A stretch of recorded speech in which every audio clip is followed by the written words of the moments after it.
Hey everyone, and welcome to my first vlog on skills and capacities. Today I'm going to present you two different weight room activities for which I choose different athletes, and based on video analysis I will make prescription about future training interventions. As you will see, there is no such a thing as purely skill or purely capacity limitation, but rather these two are living together, and that understanding its relationship is critical to good coaching. So, first exercise is back squat, and here are two of my athletes for which I believe they need different approach. The first left athlete is in lack of capacity, while the right one is facing skill limitation. Starting with the athlete who is facing lack of capacity, the first what we can notice is difficulties to break the parallel. Lateral view is showing non-smoothly bar descent with some horizontal adjustment, but I must apologize, to some degree that's also the result of unstable camera to recording. Anyhow, some degree of non-confidence is present, but it's also important to understand that squatting in football shoes on the surface such as a grass is challenging the skill of balance to higher degree as in the gym. From the back and front view we can notice an uneven weight distribution with lateral shift to his left leg, which I would understand as the position of the bar, which is not placed in balance in middle of his back, and it's clearly visible if comparing angles in his elbows and would be eliminated with unwarning. Athlete is not a beginner, and despite slightly too much sitting back and external hip rotation, I would say to my eye with fair technique but in lack of depth. Why? First thought could be traditional belief that this is most probably a limitation of ankle dorsiflexion, but assessment of ankle joint show not to be a huge problem. To find some other signpost, I tried to load the athlete in different ways, but it didn't change the picture a lot. Also, the easiest way of squatting, goblet squat, remained with some limitation, and finally pull squat revealed no better picture. This leads me towards the idea that there must be something around his hip causing these limits, and when we look from the side we could notice slight hyperlordotic back, and I asked the athlete to remove a t-shirt, and this quick static posture screening confirmed presence of extensive anterior pelvic tilt with hyperlordosis, which wasn't so obvious when wearing jersey. I'm not saying that this athlete is not in lack of skill, but I think his further development is calling to unlock his capacity first. I directed him to soft tissue release technique and stretching of hip flexors and adductors while strengthening his hip extensors and anterior abdominal aspect. All this as an idea to bring his pelvis with core training closer to that what is considered to be a neutral, to increase his available hip flexion, which might benefit the depth.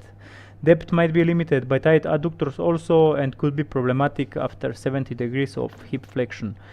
That his core is weak we can see in this prone plank exercise when he is not able to lock his spine relative to the pelvis neither for 10 seconds, and it might be that his forward pelvis rotation is affecting his slightly limited ankle dorsiflexion while he is forced to live in degree of plantar flexion.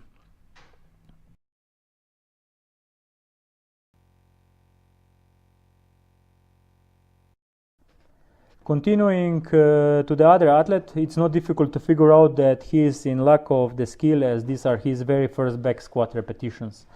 We might see that his coordination is challenged, and from the side that he is in typical beginner mode pattern with knee dominant movement, saying that knees initiated the movement, but he is adding some hip hinging later on.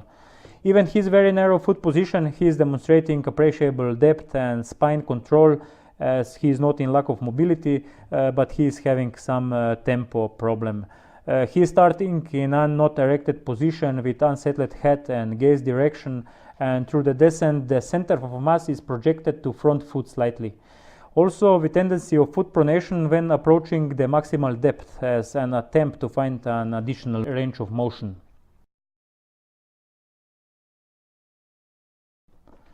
As repetitions are clearly not tuned and he is in self-discovering solutions to the task, I would tend to offer him additional opportunities to self-exploration with constraint-led practice.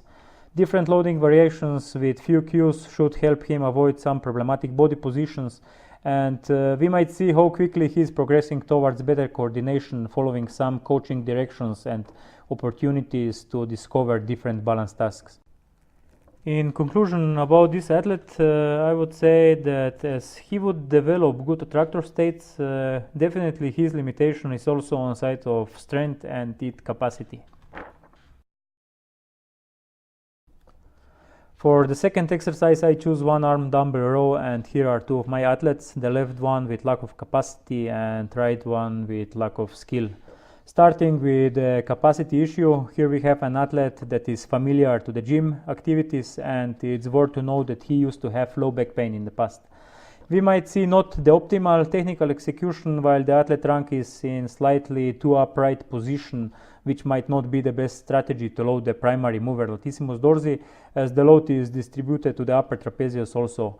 And it's important to stress that I don't understand this exercise as latissimus dorsi dominant exercise where scapula is locked to the ribcage, but I see it as a rowing pattern where my primary target is on good mechanic of scapula with good retraction function.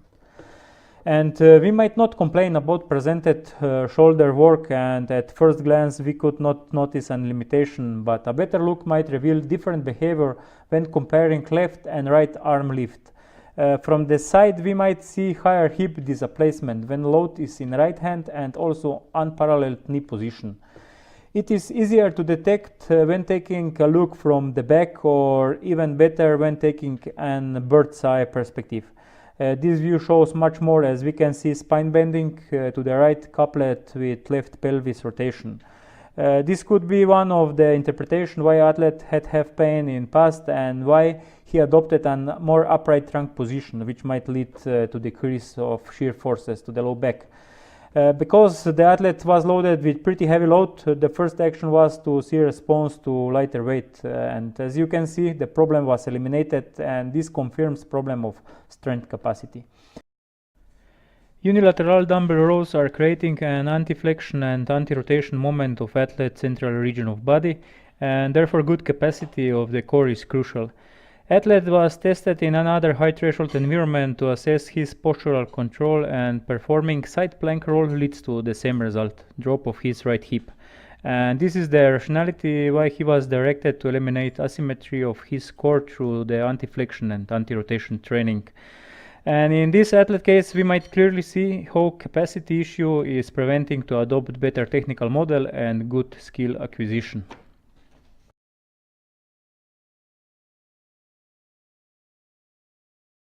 The second athlete is evidently in lack of skill, as we might see poor body alignment such as hyperextended neck, flexed low back and almost extended legs.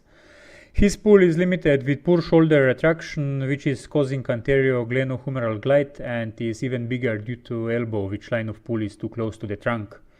Athlete is definitely standing too far from the dumbbell rack that is preventing an active hand support and increasing stabilization demand to his trunk.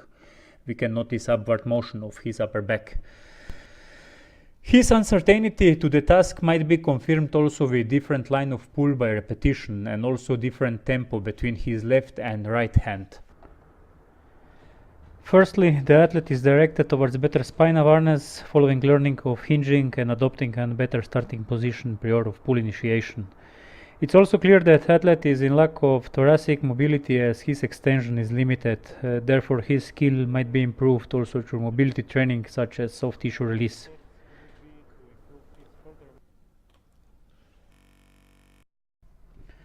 Following short coaching, we might see progress towards a better technical model.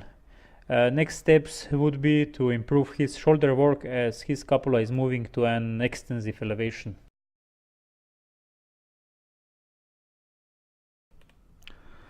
In conclusion, skills and capacities are not independent and both affect each other. As a coaches, we have critical role to understand what are limiting factors of development of our athletes and how to address those issues. While cues might help in coaching skills, it is unlikely to be efficient when fixing capacity issues. If an athlete lacks a capacity, he will be unable to demonstrate the skill. However, once the capacity is fixed, the athlete will get an opportunity to perform the skill. There is a hierarchy of priorities to be done in the favor to best outcome and development of our players.